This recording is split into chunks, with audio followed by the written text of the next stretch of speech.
আৰু ডিসেম্বৰ মাহ মানে বনভোজৰ বতৰ পুৰণি বছৰটোক বিদায় দি নতুনক আদৰিবলৈ সাজু হৈ উঠিছে ৰাজ্যবাসী ৰাজ্যৰ বিভিন্ন প্ৰান্তৰ বনভোজস্থলীসমূহত এতিয়া পৰিলক্ষিত হৈছে বনভোজ প্ৰেমীৰ সমাগম ব্যস্ততাপূৰ্ণ যান্ত্ৰিক জীৱনৰ পৰা ক্ষণিকৰ বাবে আঁতৰি পৰিয়াল বন্ধুবৰ্গৰ সৈতে লগে ভাগে এসাজ খোৱাৰ আয়োজনত ব্যস্ত হৈ পৰিছে বিভিন্নজন দেওবাৰৰ দিনটোত বনভোজ প্ৰেমীৰ সমাগমেৰে উদুলি মুদুলি হৈ পৰিছে ৰাজ্যৰ প্ৰতিখন বনভোজস্থলী নাচি বাগি আনন্দত মতলীয়া হৈছে বিভিন্ন প্ৰান্তৰ বনভোজ দলসমূহ গুৱাহাটীকে ধৰি ৰাজ্যৰ প্ৰতিটো বনভোজস্থলীত এতিয়া অগণন ভিৰ পৰিলক্ষিত হৈছে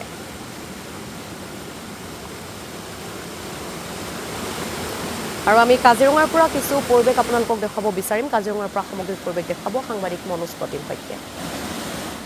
হয় নৱবৰ্ষলৈ মাজত আৰু কেইটামান দিন বাকী আৰু এতিয়া উদুলি মুদুলি হৈ পৰিছে কাজিৰঙা দেশ বিদেশৰ পৰ্যটকৰ সমান্তৰালকৈ বনভোজকাৰী দলৰ আগমনত প্ৰাণ পাই উঠিছে কাজিৰঙা আৰু বনভোজৰ হটস্পট ৰূপে পৰিগণিত হোৱা বিশ্ব ঐতিহ্য ক্ষেত্ৰ কাজিৰঙাত এই পৰিৱেশে বিৰাজ কৰিছে বিভিন্ন প্ৰান্তৰ বনভোজকাৰী দলৰ অভাৱনীয় ভিৰ দেখা পোৱা গৈছে আৰু বনভোজ দলৰ উপস্থিতিত উদুলি মুদুলি পৰিৱেশৰ সৃষ্টি হৈছে কাজিৰঙাৰ যি কাৰ্বি আংলং সীমান্তৰ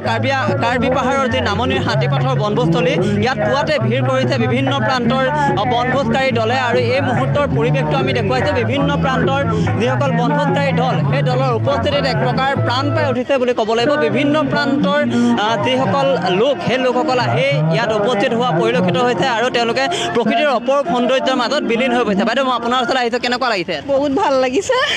কি আছে এবাৰতে তিনিবাৰ আহিছে খাদ্য তালিকাত মাছ মাংস পনীৰ তিনিটা আছে ঠিক আছে কেনেকুৱা লাগিছে পৰিৱেশ আমাৰ এই পৰিৱেশে আমাৰ এবছৰ কিমান যে এনাৰ্জি গোটা আমি ক'ব নোৱাৰোঁ জীয়াই থকাৰ প্ৰেৰণা এভৰিথিং আমি ইয়াতে পাওঁ এই গ্ৰুপটো হয়তো আমাৰ ক'তো বিচাৰিলেও নাপাব এনেকুৱা এটা গ্ৰুপ আমাৰ বাইদেউ কি ক'ব কেনেকুৱা বয়স 10 বছৰমান কমি যোৱা লাগিছে আমি ইয়াত আহিলে নিজক য়ং ফিল কৰোঁ এনাৰ্জি পাওঁ জীৱনটো বৰ মধুৰ জীৱনৰ যেন সকলো বস্তুবোৰ পাওঁ সকলোৱে যেন এই বস্তু অনুভৱ কৰোঁ ভাবোঁ বাইদেউ খাদ্যৰ তালিকাত কি আছে খাদ্য তালিকা ফালে যোৱাই নাই খোৱাটো আজি কথাই নাই মানে লগ পাইছোঁ সেইটোৱে বহুত কি খাব আছে এইটো বাদ দিয়া মই সঁচাকৈ যোৱা নাই সকলো ব্যস্ত থাকে তাৰ মাজতে এটা দিন উদযাপন কৰিছে আপোনালোকে বহুত ভাল লাগিছে অকণমান মানে দৈনন্দিন জীৱনৰ পৰা আঁতৰি আহি ক'বলৈ নাই আৰু মানে বহুত ধুনীয়া লাগিছে মই পুনৰ পৰিৱেশটো দেখুৱাইছোঁ এইসকল আচলতে তেওঁলোকে আহি কাজিৰঙাৰ অপৰূপ সৌন্দৰ্য বাইদেউ কি ক'ব বিচাৰিব কেনেকুৱা অনুভৱ কাজিৰঙাৰ পৰিৱেশৰ ওপৰত কি ক'ব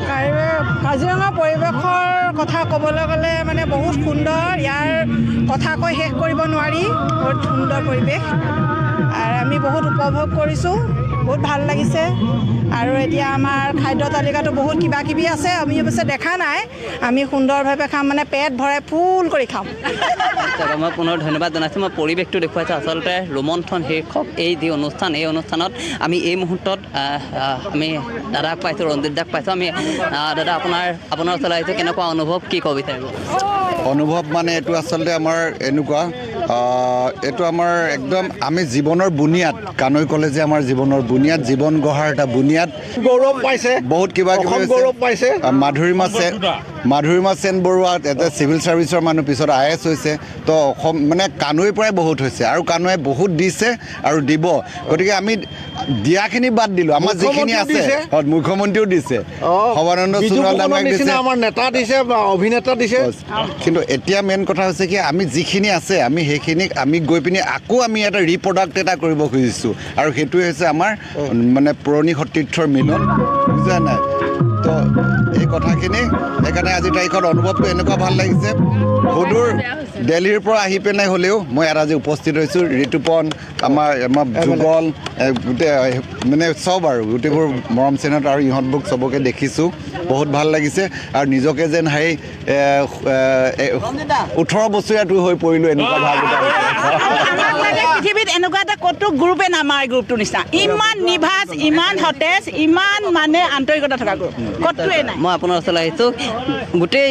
বস্তুটো আপুনি এৰেঞ্জ কৰিছে বুলি কৈছে কেনেকুৱা অনুভৱ কি নিজে খুব ভাল লাগিছে বিশেষকৈ আমাৰ ৰঞ্জিত দাই কোৱাৰ দৰে কানৈ মহাবিদ্যালয়ৰ ছাত্ৰাবাসে বহুত জন্ম দিছে অসমৰ বিভিন্ন সাহিত্য ক্ষেত্ৰত জন্ম দিছে অসমৰ বিভিন্ন সংগ্ৰামৰ ক্ষেত্ৰত এই হোষ্টেলৰ বহু ব্যক্তি ওলাই গৈছে এতিয়া এইবাৰ অসমৰ যি পদ্মশ্ৰী সন্মান আমাৰ কানৈ ছাত্ৰ ডক্টৰ নৱজিৎ দেউৰীয়ে পাইছে বিশেষকৈ চৰাইদেউ মৈদাম ক্ষেত্ৰত